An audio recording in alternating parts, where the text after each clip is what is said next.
चलो बच्चों, तो आज हम लोग हिंदी में पोयम नंबर 22 देखें, जिसका नाम है वीरों का कैसा हो वसंत, और जिनकी कवयित्री हैं सुभद्रा कुमारी चौहान।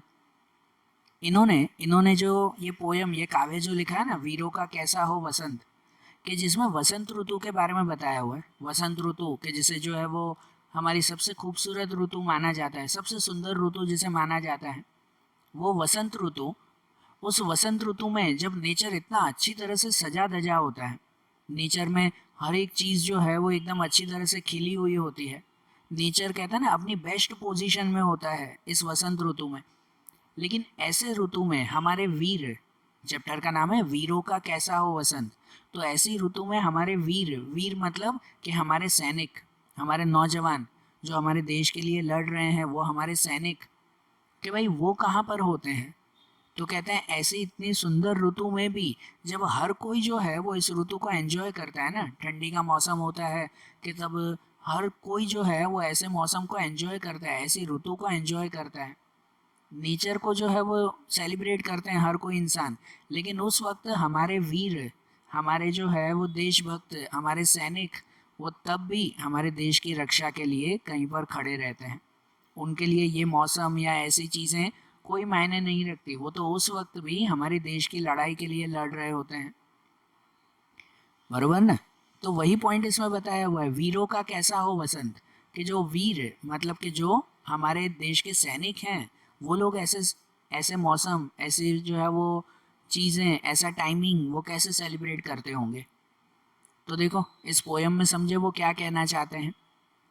वो कहते हैं कि वीरों का कैसा हो वसंत, आ रही हिमाचल से पुकार, है उदधी गरजता बार बार, प्राची पश्चिम भू नभ अपार, सब पूछ रहे हैं दिग दिगंत, वीरों का कैसा हो वसंत। एक एक लाइन समझना है इसमें वो क्या कह रहे हैं। कहते हैं वीरों का कैसा हो वसंत, आ रही हिमाचल से पुकार, कि जहाँ पर हिमाचल, हिमाचल मतलब हिमालय पर्वत, वहाँ से पुकार आ रही है। किसको? हमारे सैनिकों को, हमारे वीरों को पुकार आ रही है कि वो ऐसी ऋतु मनाने के लिए घर पे थोड़ी बैठ सकते हैं, उन्हें वहाँ से बुलावा आया है कि चलो भाई सरहद पर जो है वो लड़ाई लड़नी है। वो हिमाचल से पुकार आ रही है उदधी गरजता बार बार। उदधी, उदधी मतलब समुद्र, कि जहाँ पर समुद्र भी, समुद्र की तरफ भी जो सेना जाती है ना, बराबर ना, जो नेवी जिसे कहते हैं, नेवी आर्मी जिसे कहते हैं, बराबर। तो समुद्र भी जैसे जो है वो बार बार गरज रहा है, मतलब बुला रहा है। ऊपर हिमालय बुला रहा है, नीचे समुद्र बुला रहा है कि चलो अब जो है वो लड़ने का समय आ चुका है।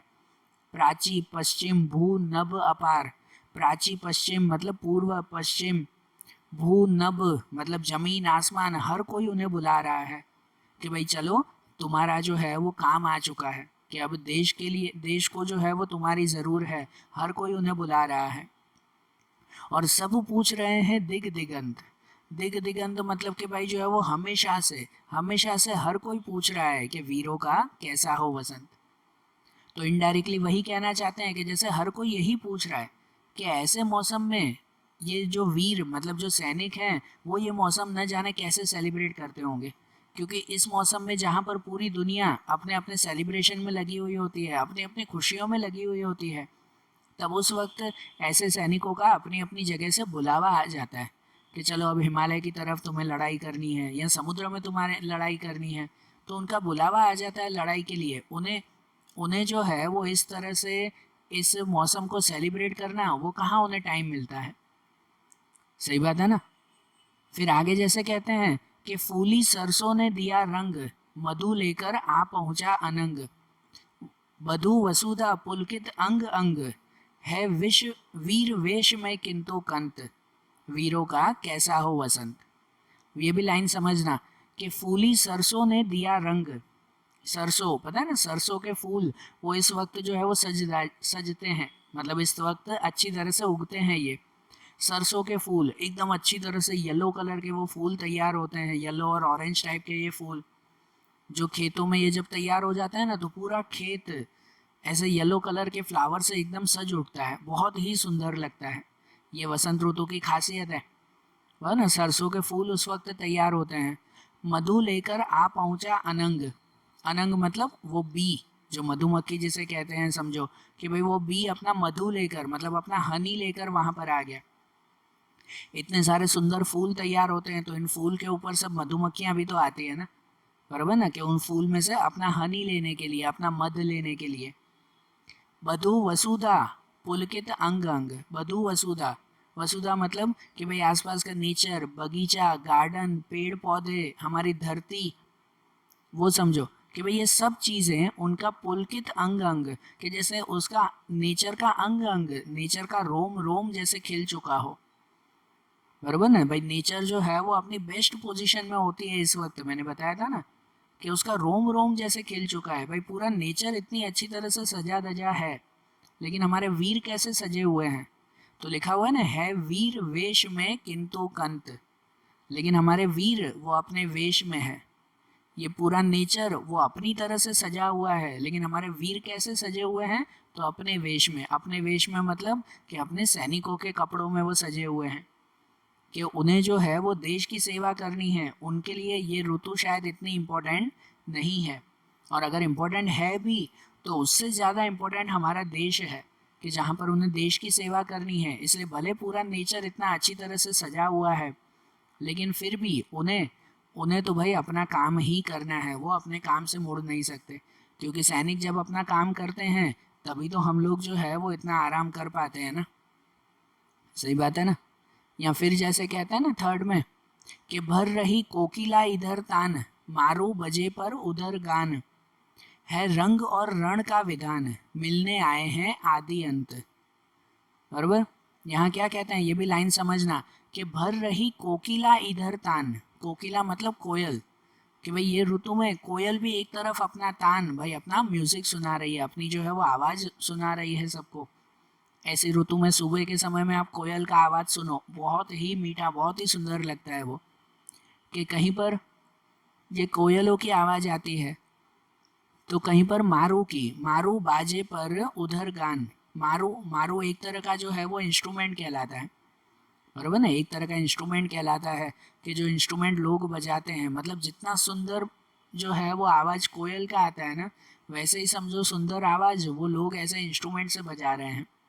तो इसका कहने का मतलब भाई पूरा नेचर एकदम म्यूजिकल लगता है भाई, जैसा म्यूजिक से भरा हुआ है, जहाँ पर कोयल की आवाज़, ऐसे इंस्ट्रूमेंट्स की आवाज़, हर जगह पर ऐसी आवाज़ें देखने को सुनने को मिलती हैं।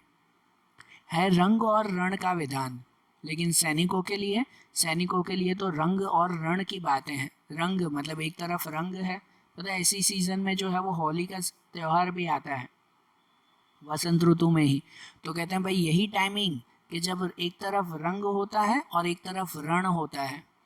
रंग मतलब भाई एक तरफ ये समाज की खुशियाँ, परिवार की खुशियाँ, भाई इतना अच्छा मौसम सेलिब्रेट करने को मिल रहा है, तो जबकि दूसरी तरफ जो है वो रण, रण मतलब कि भाई युद्ध भूमि, वो रेगिस्तान, वो युद्ध भूमि, कि जहाँ पर लड़ाई करनी है, कि जहाँ पर सैनिकों के सामने हमेशा दो रास्ते होते हैं।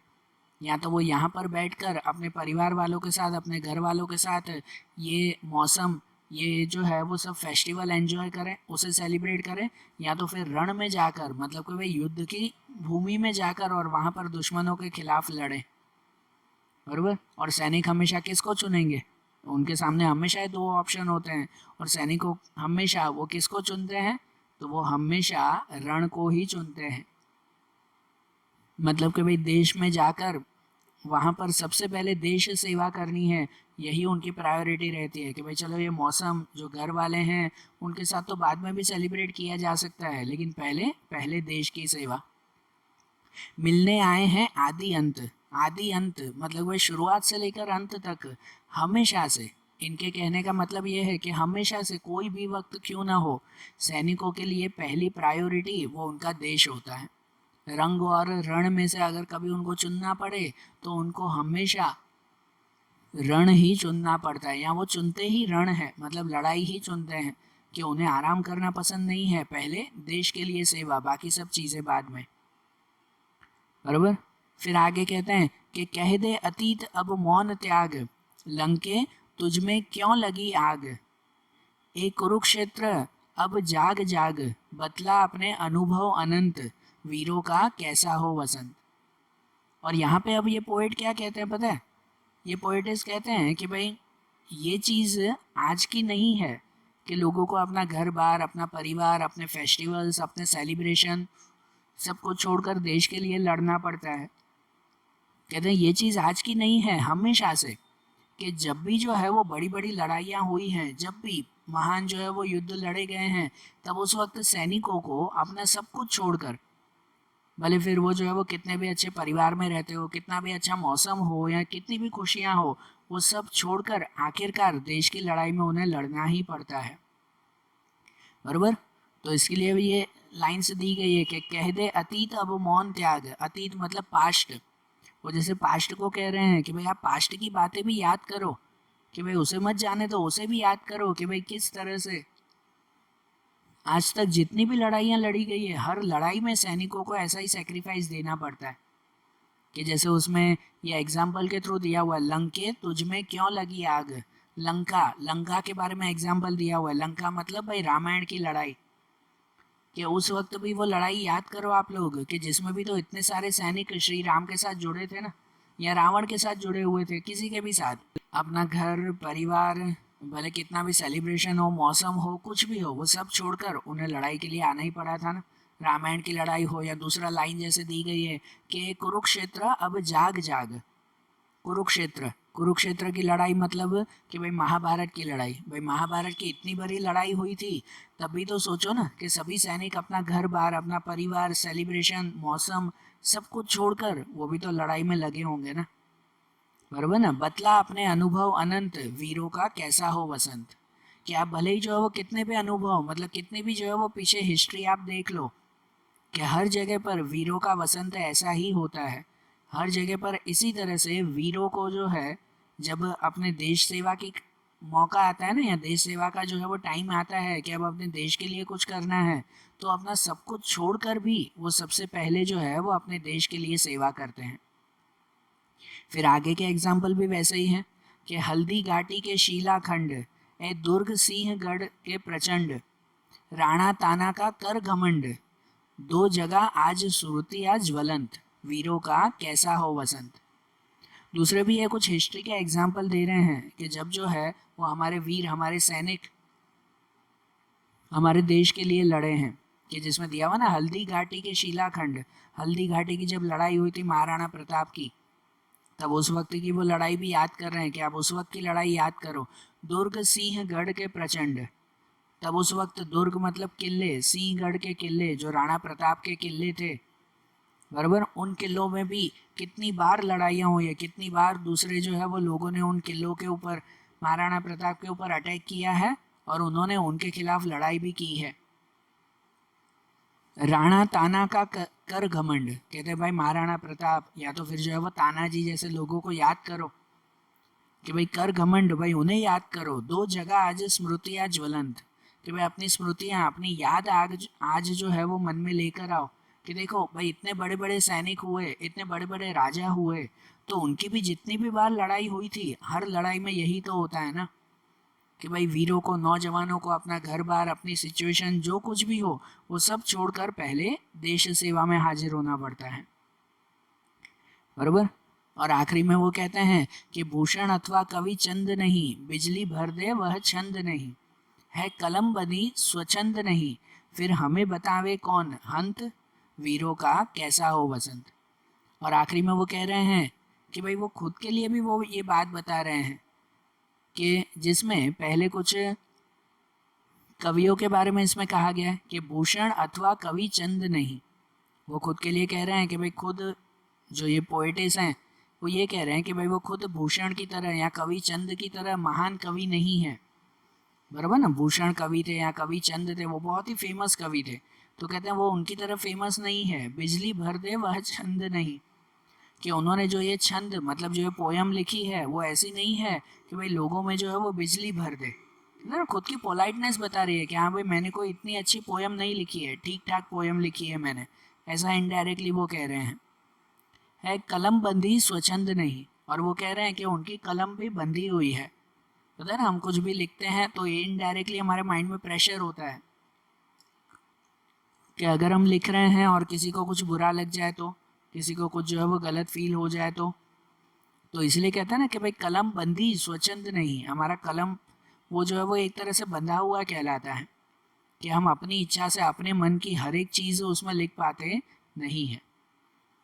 बराबर, तो इसलिए तो कहते हैं ना कि वीरों का कैसा हो वसंत, कि आप खुद ही इमेजिन करो कि ऐसे लोगों का, वीरों का, सैनिकों का भाई कैसा वसंत होगा, मतलब उनके लिए ये ऋतु कैसी जाती होगी। जहाँ पर बाकी सब भले ही ऋतु का एंजॉय करते हो, तो वो लोग न जाने कैसे उस वक्त वहाँ रहते होंगे। बराबर, समझ आ रही है ना बात। तो देखो आज जैसे हमने ये पोयम देखी ना, वैसे ही कुछ हिंदी के दूसरे पोयम, दूसरे चैप्टर्स, वो अब हम लोग अगले वीडियोस में देखेंगे। Okay, thank you.